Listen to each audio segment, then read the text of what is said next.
Good evening. Welcome to the Queesit Inn. It's Tuesday night. We're here, Rhode Island Wave, the Spotlight Series.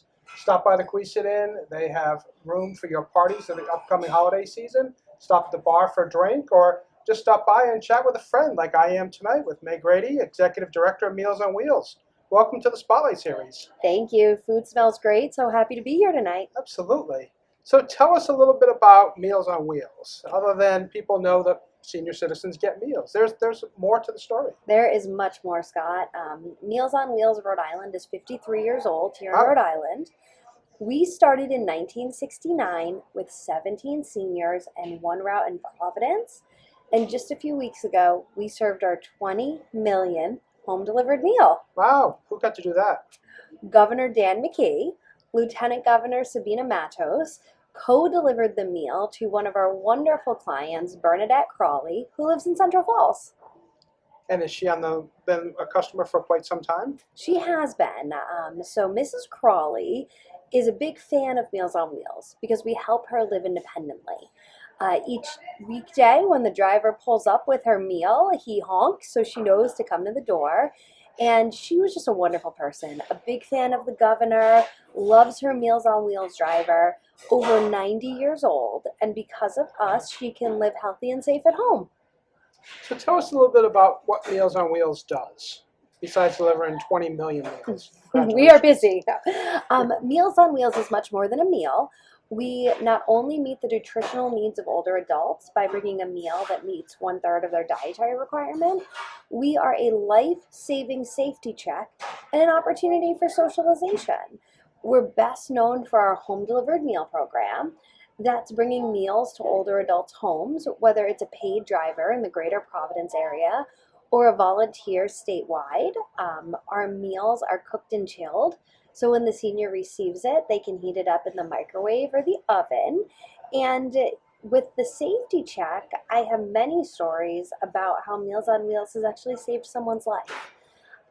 With the social check, we develop such a special relationship with our clients, whether they're Red Sox fans or Yankees fans or a veteran, or maybe they just want to talk about the weather.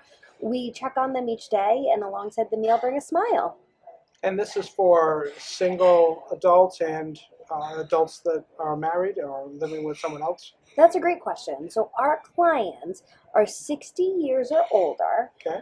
They're homebound, so that really means they're not driving anymore, and they need help shopping or preparing food. In some cases, we serve a husband and a wife. In other cases, we'll serve a widow. And we are, really a safety net program. If someone plans to stay in their home, we help them do that. And with the meal and the safety check and the opportunity for socialization, we hope that they can stay in community longer as opposed to an assisted living facility or a nursing home. Right, which would be the next step when they're physically required, but maybe not the right step while they're just having some smaller issues like preparing meals. Mm-hmm. And we know that home is where our seniors want to be. Certainly. And talk a little bit about the connectivity that you provide for the seniors, for not as a conduit to other programs, but just to make them aware that there's other programs out there that may help them. Oh, I'm so glad that you asked about that. So each month we deliver nutrition education, and then depending on where we are in the year, for instance, Medicare open enrollment's coming up in the fall, we might bring information about that. Or if there are flyers available about food pantries that are members of the Rhode Island Community Food Bank, that's information we could bring. We recently had a networking meeting with a group that's trying to educate older adults about the signs of dementia. So different flyers and pamphlets. During COVID, we delivered PPE to our seniors, face masks, hand sanitizer, rapid COVID tests are all examples of things we've brought our seniors to help them stay safe at home. And I understand that you're a culturally responsible group when you're doing your meals as well? Yes, we have always had a kosher menu. And in January, we introduced a 5-day Asian menu and a 5-day Latin menu. We know that Rhode Island's older adults are aging differently. We know that the Latinx population here in Rhode Island is rapidly increasing. So by introducing the Asian menu and the Latin menu, we are now able to bring food to older adults that is representative of their heritage, of their culture, and that means it's food they want to eat so that they see the nutritional benefits of the healthy food. Those menus each month are posted on our website at rameals.org. So if you meet someone in the community and they're looking for like supports to help them stay at home, please direct them to our website at rameals.org, and they can look at the menus. They have to choose one menu, so whether it's the traditional menu, the kosher menu, the Asian menu, or the Latin menu. But yeah, you can go on there and check it out. There's some fan favorites. On the traditional menu, the pot roast is something that we know our clients love. The egg omelet, the pork riblets. So there's a lot of great stuff on there. You'll have to go on there and check it out yourself. Oh, wow. It's not the old 1970s pork chop or Salisbury steak No, anymore. not at all. Our caterer, Trio Community Meals, is fantastic. They try and include items on the menu that are representative of Rhode Island and food that our seniors want to eat, but also rotate in different entrees that might have a flair, something different, something a little bit more interesting. So we're really lucky to have such a great caterer who can not only produce our traditional menu, but a kosher menu, the Asian menu, and the Latin menu too. So if you're talking to some of the folks right now that are looking at the YouTube video and they're thinking, well, I got to approach that conversation with my parents or grandparents or the neighbor, what suggestions would you give them to how that works? Yeah, it's absolutely not an easy conversation. Talking about aging, planning for aging, all these things, they're difficult topics. But what I can tell you is that Meals on Wheels, in addition to the menus that we have, our caterer also locally sources produce. So there are many farms, one in Little Compton, one in Warren, one in Smithfield, that come to mind, where our caterer is buying produce. So when you are eating Meals on Wheels entrees, you're also accessing local produce. Meals on Wheels is 53 years old in our community. We've served 20 million home delivered meals, and each year we do a client satisfaction survey. And yeah, each year, like 98, 99% of our clients are happy with Meals on Wheels. They like the food, and they also look forward to the visit from their delivery driver or volunteer. So let's talk a little bit about the person who's delivering the meal. They're not all employees of Meals on Wheels. Some are volunteers. So what is the typical person that would show up with a meal? Someone who wants to make a difference in the community. I love that. Yeah, we deliver about 1,500 meals statewide. Half are delivered by paid drivers. Those are individuals that they work for Meals on Wheels. They deliver longer routes. They actually drive a Meals on Wheels vehicle. So if you see them on the road, give them a smile and a wave. The other half of our meals are delivered by volunteers. These are individuals that can give either one day a week or a couple days a month where they use their own vehicle. They donate their time, they donate the use of that vehicle, and they deliver meals to as many as 20, 25 households on a route. We always need more volunteers because people's schedules change, they start new positions, they have family come visit. So you can learn more about our volunteer aspect of our work on our website. And if you want to get more involved, there's contact information on the website that will help you get connected. We are a statewide organization, so we literally need volunteers from every community. It's like you've met a Meals on Wheels volunteer, you've only met one. We have individuals that are retired. We have corporate partnerships, like with RIPTA. During the pandemic, RIPTA drivers were actually delivering Meals on Wheels in their RIPTA vans because ridership was down. We have a relationship with AAA Northeast where each Thursday morning, someone from their corporate headquarters delivers in Pawtucket, and the list goes on and on. So we've got a great stay-at-home mom with her daughter. They go out together. This morning I had coffee with a volunteer who has a friend from her neighborhood. They ride along together. Anyways, it runs a gamut. So we're looking to recruit more volunteers. We always need volunteers, and they are delivery heroes for our older adults. Okay. And I know you have some other programs besides just meals that you're doing. Tell us about that. Everyone always loves to hear about our pet food program. This is a program that our clients who receive their meals in the Providence area can opt into. Now, we hope to grow this program in the future, but right now we have 25 older adults participating. Every other week, we bring them pet food with their meal. Most of our clients have cats, so they can enjoy their meal, they can enjoy the milk that comes along with it, and we make sure that their pet has pet food too. Our pet food comes from partnerships, whether it's a company here like the Queeset Inn, they could do a drive where people could drop off pet food when they come for their meal. We have relationships with local pet food stores where they make donations to us.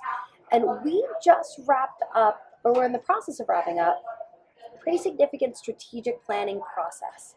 And one of the goals of the strategic plan is to formalize the pet food program and to grow it year over year to serve more seniors statewide.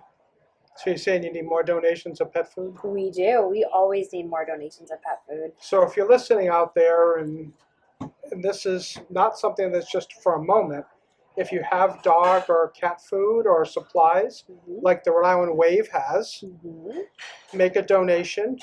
We would like to make a donation as well, so we're uncovering the tarp behind you. Oh my goodness! What a wonderful! I had no idea. This is great. Listen, our pet food. Thank you so much. We appreciate it. Oh, we're not done. Oh, and our seniors appreciate it too. Wow! I feel like I'm a game show. You are. Prize winner. We'll get some nice advertisement for these suppliers, some Friskies, Nature's Menu. Wow! We got dog food. Thank you. Dollar General. Yeah, We'll name all the suppliers. let's take a camera view of it all. Sure. This You is can awesome. Reveal that stuff. So in addition to this dog and cat food, Mm-hmm. I have a company on the side that makes cat scratchers Okay. called Cat Scratcher Guy. So these are the cat scratchers, catscratcherguy.com. Cool. I have two of these. These are replaceable and reversible Yeah. for the cats. Thank you. And also in here, I feel like it's Christmas. Yeah. I didn't know that we were going to do this. We have some kitten kits. Oh, wonderful. So you've got dog food bowls, water bowls, scoops, litter buckets. Wow. So everything someone would need to either start fresh if they're thinking about getting one, or if they already have one, to renew. Well, this is so incredible. It's so wonderful that the Wave is making this donation to the program. I'm actually blushing because I had no idea this was going to happen. Thank you, Dee. Thank you, Scott. Sure. You know, the pet food program is part of how we address isolation and loneliness, which is a social determinant of health. If we can not only help people stay in their homes, but help them enjoy the company of a small cat or dog, we know they'll be able to stay in that home longer. They'll visit the hospital less, right? And they'll have a better outlook on life. So thank you so much for making this donation, and we'll have to have you up to our headquarters and service center where you can have a tour. We'd love that. But you're not free yet. We try to end a lot of our interviews with a tribute to James Lipton. Okay. So as you know, he ended a lot of his interviews with ordinary, strange questions. Mm-hmm. So are you ready? I'm ready. Okay. What's your favorite word? What a great question. I would say that I use the word excellent a lot in response to people. Meg, I'll be by at 4 o'clock. That's excellent. Excellent. And so I saw this manifest itself in our strategic planning process when we thought about our values as an organization, and we polled the team as to what words best represented what we do and how we do it. Excellence was one that rose to the top. Okay. So my word today is excellent. And what sound or word do you love? What a great question. So we'll have a little bit of fun here. I love the sound of the Amazon truck pulling up in front of my house. Yes. As a busy working mom, I am probably buying way too much stuff on Amazon, but I'll often hear the truck and say to my daughter, "What did Mr. Amazon bring today?"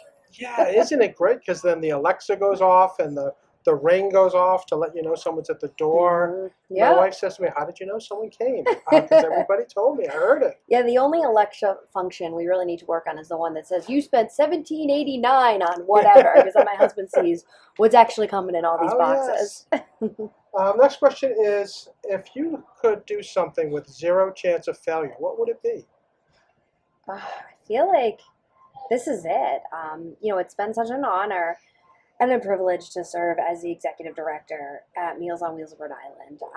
When I took this responsibility over, there was probably a real high chance of failure. I was a first-time CEO. We had a lot of work to do as an organization, and then we got hit with the pandemic early on.